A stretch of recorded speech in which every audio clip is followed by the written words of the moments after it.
Hello my friends, I am so happy you are joining me. Today I wanted more out of a traditional Christmas die. We all have supplies that only gets used once or twice.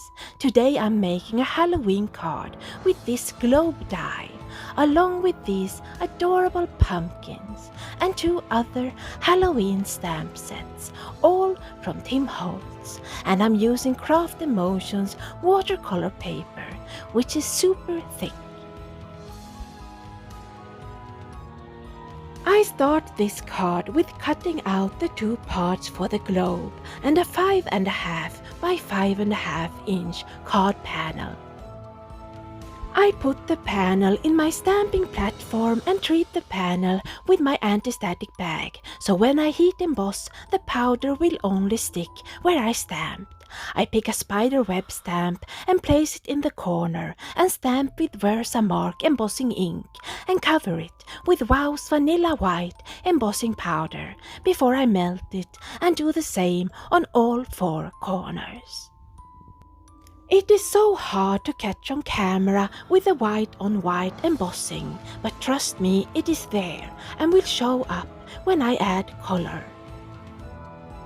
When I'm done embossing, I bring out my sprays. I like to combine Distress Oxide sprays and Distress Spray Stain to get both a chalky and a vibrant texture.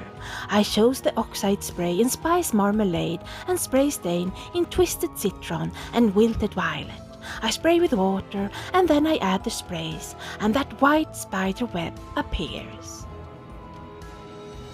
While my panel is air drying, it's time to stamp some pumpkins and I find them just adorable. I'm going to heat emboss them in black, so I bring out Wow's Ebony Superfine Embossing Powder. I stamp the pumpkins in Versamark embossing ink and cover them with the black powder. And I like the raised black lines on my pumpkins when I melt the powder. I continue stamping and heat embossing. Heat embossing in black can be done in an easier way. Just stamp in black ink and use clear embossing powder. But I like the chunky texture on my images sometimes. And I bring in a can of mushrooms and a bat from the Snarky Cat's Halloween stamp set. When I see powder outside the images, I use a brush to gently brush away the stray embossing powder before I melt it.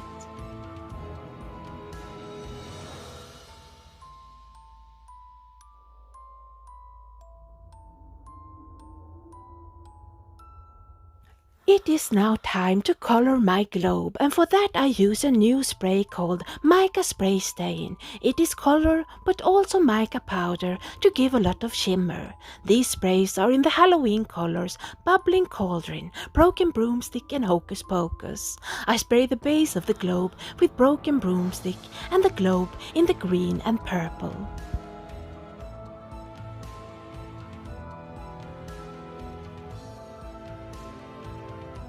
I let the globe air dry and focus on my now dry panel.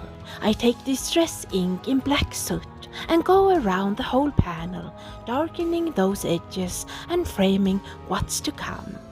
And then I take my paper towel to wipe off any ink left on that spider web. So let's color the pumpkins and the jar of mushrooms, and I'm using regular Distress ink, and for the mushrooms I use the purple Dusty Concord and the blue Mermaid Lagoon. These inks come in both big pads and minis, and I smoosh the purple and the blue on my surface and color in the mushrooms. Then I bring out antique linen ink for the stems and tumbled glass to give the jar some depth. I use the brown gathered twigs for the lid of the jar, and then I focus on the pumpkins using 3 shades of orange, the lightest carved pumpkin, the darker wild honey, and the brownish orange rusty hinge. I fill in the whole pumpkins in the orange carved pumpkin. Then I deepen the shadows already there with wild honey. Next I define the shadows even more with rusty hinge and blend it all out with carved pumpkin again, creating a highlight in the middle of the pumpkin's faces.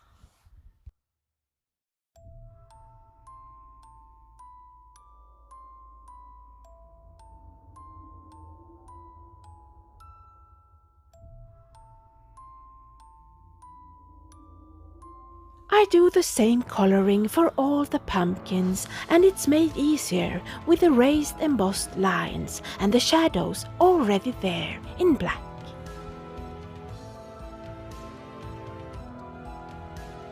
So let's focus on the globe again, and I want it to have a black shadow and be slightly raised, so I cut out 2 pieces slightly larger than the globe in black cardstock and glue the base and the globe onto the black pieces.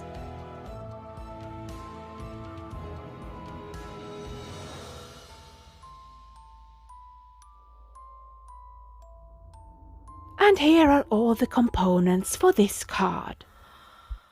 Next, I want a Halloween greeting, and I chose one from the pumpkin set saying Happy Halloween. I place the stamp on the base of the globe and bring out Wow's Kiwi Crush embossing powder.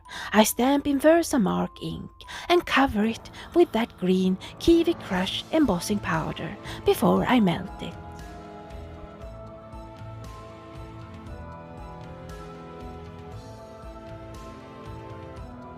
Next I have black cardstock and craft cardstock, and I use my guillotine trimmer to cut a slightly larger panel in black and an even larger in craft cardstock, and I glue them together before I glue my background panel on top.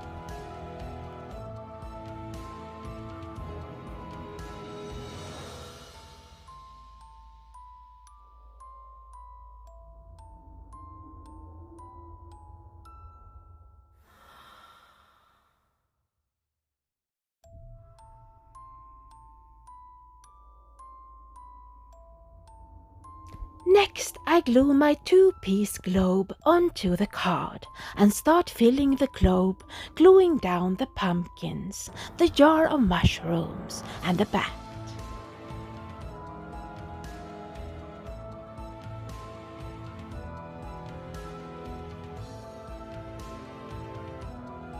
My final detail is covering the jar and the bat with glossy accents, and that finishes my Halloween card.